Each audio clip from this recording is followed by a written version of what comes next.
India का सबसे बड़ा एयरलाइन, मार्केट शेयर 60 से 65% तक, रोज के लगभग 2300 फ्लाइट्स। एक टाइम था जब लोग कहते थे टिकट किसी की भी ले लो, बट अगर टाइम पे पहुंचना है तो गो फॉर ओनली इंडिगो। पर फिर दिसंबर 2025 आया। पहले 5 से 7 दिनों में 1200 से ज्यादा फ्लाइट्स कैंसिल हो गई। कई दिन ऐसे आए जहां 1600 फ्लाइट्स तक कैंसिल हुई। 5 दिसंबर को ऐसी सिचुएशन आई और सिचुएशन इतनी खराब हो गई कि इंडिगो का वन टाइम परफॉर्मेंस 8.5% पर आ गया। डीजीसीए ने इंडिगो के सीईओ को समन किया। एयरलाइन को शो कॉज नोटिस मिला। गवर्नमेंट ने फेयर कैप्स लगाए और एविएशन मिनिस्टर ने राज्यसभा में बोला वेरी स्ट्रिक्ट एक्शंस होंगे। अब की सिचुएशन ये है कि डीजीसीए ने इंडिगो के हेडक्वार्टर्स में अपने लोग बिठा दिए। गवर्नमेंट ने इंडिगो को 10% फ्लाइट कट करने का ऑर्डर दिया। रोज 200 से 400 फ्लाइट्स कम चल रही हैं और लाखों पैसेंजर विंटर ट्रैवल के बीच में अटके हैं। ये सिर्फ एक एयरलाइंस का ऑपरेशन इशू नहीं है, ये एक वार्निंग है। टू बिग टू फेल भी फेल हो सकता है अगर प्लानिंग के साथ एग्जीक्यूशन ना हो तो। आज के इस एपिसोड में हम ब्रेक डाउन करेंगे इंडिगो से एग्जैक्टली क्या गलती हुई, 5 की पॉइंट्स और हर पॉइंट के साथ कैसे ये सब अवॉइड किया जा सकता था।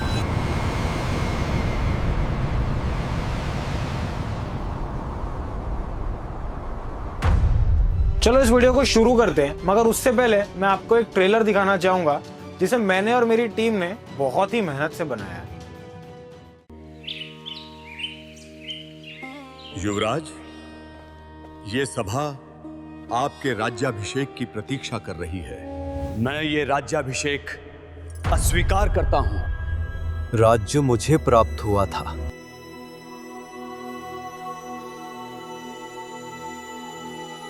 पर राजाधिराज तो हमेशा से श्री राम ही रहे हैं।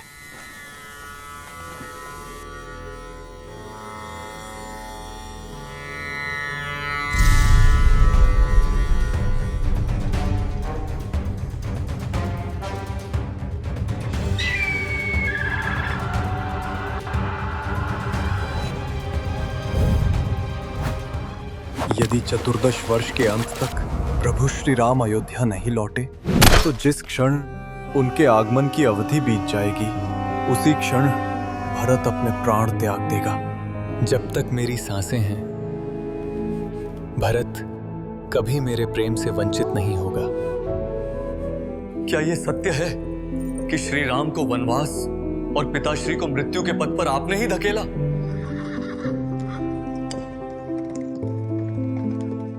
लौट चलिए, अयोध्या आपके बिना निष्प्राण हो गई है। राजा वो नहीं जो सिंहासन पर बैठे, राजा वो है जो राम को अपने हृदय पर बिठाए।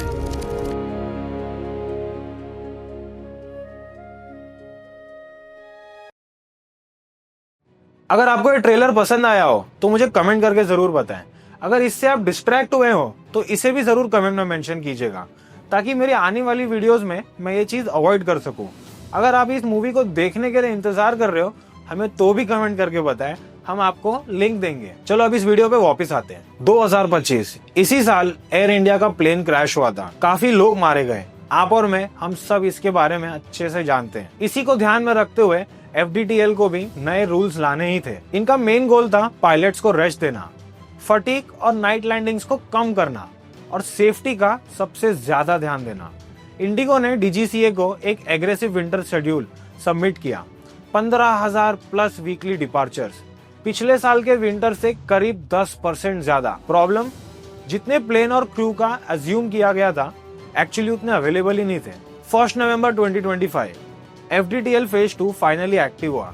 नाइट लैंडिंग्स पर पायलट 6 से गिरकर 2 पर वीक हो गए। सडनली इंडिगो के रोस्टर सिस्टम को पता चल गया, अरे मेरे पास तो इतने पायलट्स ही नहीं है कि ये विंटर शेड्यूल को फ्लाई कर सके।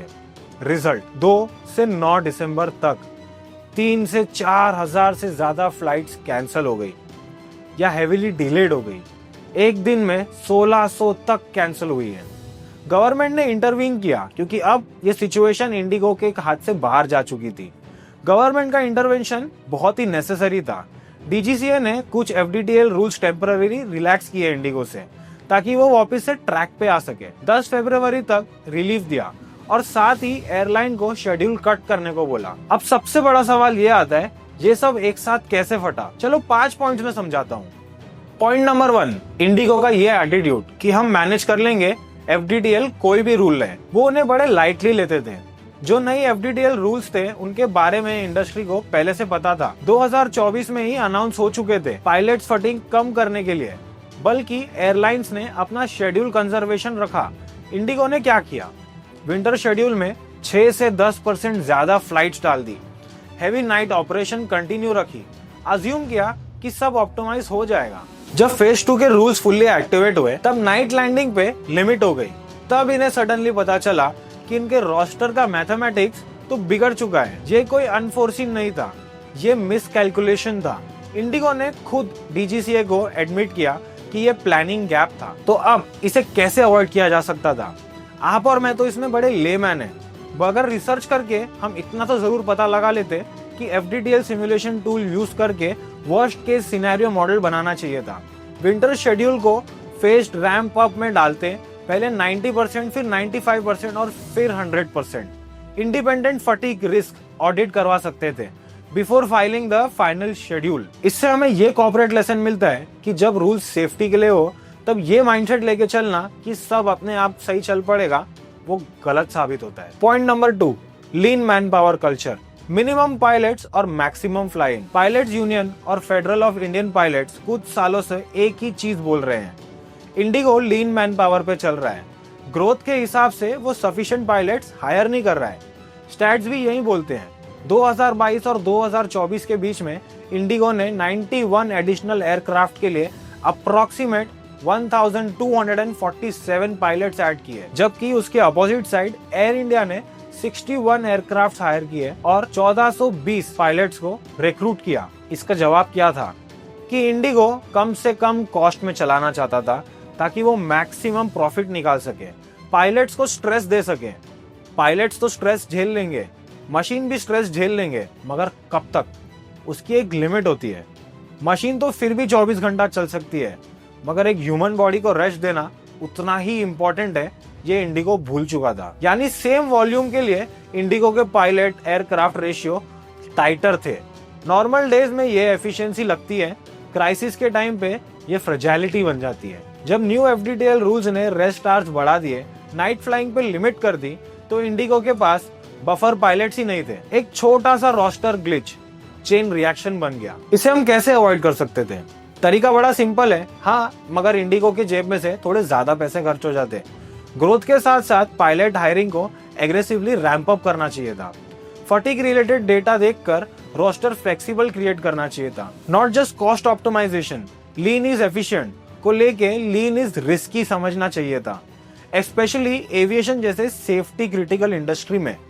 इसका लेसन एक्सेल शीट पे optimized man power real world में वीकेस्ट लिंक बन सकता है। पॉइंट नंबर 3, कैपेसिटी का इल्यूजन। इंडिगो को तो पता ही नहीं था कि उनकी कैपेसिटी कितनी है। उन्होंने बस ये सोचा कि आने दो पैसेंजर, हम तो उन्हें पहुंचा ही देंगे। ग्राउंडेड प्लेन्स और ओवरबुक्ड शेड्यूल हो चुके थे। इंडिगो के फ्लीट पेपर पर तो बहुत बड़े थे, लेकिन रियलिटी में क्या हो रहा था इसका किसी को आइडिया नहीं था। प्रैट एंड व्हिटनी इंजन्स के इशू चलते हुए 40 से ज्यादा एयरक्राफ्ट ग्राउंडेड थे। हाँ, ये वही सॉफ्टवेयर इशू है जिसके चलते पायलट्स ने काफी टाइम से डिमांड कर रखे थे कि इसे जल्दी से जल्दी अपडेट किया जाए, मगर इंडिगो इसमें भी काफी लीनियंट था। नए एयरक्राफ्ट की डिलीवरीज डिले हो रही थी, कुछ कैपेसिटीज दूसरों से लीज पर ली गई थी जहां पायलट्स लीजिंग कंपनी के होते हैं। इसका मतलब जो कैपेसिटी इंडिगो अज्यूम कर रहा था विंटर शेड्यूल के लिए, वो एक्चुअली रनवे पर एग्जिस्ट ही नहीं कर रहा था। पर फिर भी विंटर शेड्यूल एग्रेसिवली अप्रोच के साथ फाइल हुआ और डीजीसीए ने अप्रूव भी कर दिया। और इसका result aircraft shortage plus pilot shortage plus strict FDTL is equal to perfect storm, जिसके लिए इंडिगो रेडी नहीं था। अब इसे कैसे अवॉइड किया जा सकता था? शेड्यूल एक्चुअल अवेलेबल एयरक्राफ्ट के हिसाब से बनाना था, नॉट थियोरेटिकली फ्लीट के हिसाब से। पॉइंट नंबर 4 के लिए तो इंडिगो भी रेडी नहीं था। Crisis communication and passenger handling में सॉरी तब एक इनफ वर्ड नहीं था। जब फ्लाइट कैंसिल होनी शुरू हुई तो पैसेंजर्स के लिए बड़ी प्रॉब्लम हो गई। पहली, फ्लाइट ही नहीं थी, दूसरी, इंफॉर्मेशन भी क्लियर नहीं थी। कई एयरपोर्ट पर लोग 6 से 8 घंटे तक लंबी लाइन में खड़े रहे। लास्ट मिनट एसएमएस आया। काउंटर पर स्टाफ ओवरवेल्म था क्योंकि लोग ही इतने सारे उन पर टूट पड़े थे। होटल्स, ऑल्टरनेटिव रूट्स, रिफंड, सब लोग टोटल कंफ्यूजन में थे। इंडिगो ने सोशल मीडिया पे एक जेनरिक अपॉलॉजी पोस्ट की। और अब हम ये सब कैसे अवॉइड कर सकते थे? जिस दिन रोस्टर क्रैक हुआ उसी दिन प्रोएक्टिव कम्युनिकेशन जरूरी था। उस दिन पे कितने % फ्लाइट कैंसिल कर रहे हैं ये आपके राइट्स हैं, ये ऑप्शंस हैं। Bulk WhatsApp SMS plus micro sites जहां लोग अपना पीएनआर डाल के लोग अपने फ्लाइट का स्टेटस और कॉम्पेंसेशन के लिए ऑप्शंस देख सकते हैं। ऑन ग्राउंड स्टाफ को एक्स्ट्रा टेम्पररी टीम देनी चाहिए थी। Help desk, food vouchers, hotel types. In short, meltdown में 2 चीज मैटर करती है, प्रॉब्लम कितनी बड़ी है और कंपनी कितनी ऑनेस्ट है। पॉइंट नंबर 5 बताता है too big to fail mindset रहा है। Monopoly, comfort and late realization. IndiGo की मार्केट शेयर 60 से 65% तक पहुंच चुकी थी। ये इंडियन एविएशन की हिस्ट्री में सबसे ज्यादा है। उनके कॉम्पिटिटर्स कोलैप्स हो चुके थे, जेट एयरवेज, गो फर्स्ट और भी बहुत सारे। जब आप इतने डोमिनेंट होते हो एक रिस्क होता है, हमारे बिना तो सिस्टम ही नहीं चलेगा। इस क्राइसिस के बाद में रिएक्शन तो देखो, गवर्नमेंट को ट्रेनों में एक्स्ट्रा कोच लगाने पड़े, स्टैंडर्ड एयर ट्रैवलर्स के लिए डीजीसीए को इंडिगो शेड्यूल कट करना पड़ा, हेडक्वार्टर्स में ऑब्जर्वर्स बिठाने पड़े, एयरपोर्ट इंस्पेक्शन करने पड़े। एविएशन मिनिस्टर ओपनली बोले ये सिर्फ इंडिगो का इश्यू नहीं, पूरे सेक्टर के लिए एग्जाम्पल सेट करेगा। पायलट बॉडीज, एक्सपर्ट सब एक ही बात बोल रहे हैं, ये years of lean man power and over dependency का रिजल्ट है। इसे हम कैसे अवॉइड कर सकते हैं? जब मार्केट शेयर डेंजरसली हाई हो, कंपनी को एक्स्ट्रा रिस्पॉन्सिबल होना पड़ता है। इतना स्ट्रेस टेस्ट, अगर कल 20% पायलट्स अनअवेलेबल हो जाए, किसी कारण से बीमार हो जाए, तब क्या होगा? रेगुलेटर्स को भी शेड्यूल अप्रूवल से पहले FDTL plus man power plus fleet utilization की जॉइंट ऑडिट करनी चाहिए। इसकी सीख बहुत बड़ी मिलती है कि monopoly comfort is equal to systematic risk. अगर एक प्लेयर हिलता है पूरा कंट्री हिल जाता है। इंडिगो अभी भी इंडिया का सबसे बड़ा एयरलाइन है। डीजीसीए ने रिलीफ दिया है। एयरलाइन ने February 10 तक ऑपरेशन नॉर्मल करने के लिए प्लान बना दिया है। क्वेश्चन ये नहीं है कि इंडिगो सरवाइव करेगा या नहीं, क्वेश्चन ये है क्या इंडिगो इस क्राइसिस से सीखेगा और क्या ये सारी इम्प्लीमेंटेशन वो लाएगा। और सिर्फ इंडिगो नहीं, पूरे इंडियन कॉर्पोरेट वर्ल्ड को ये 5 सिग्नल समझने होंगे।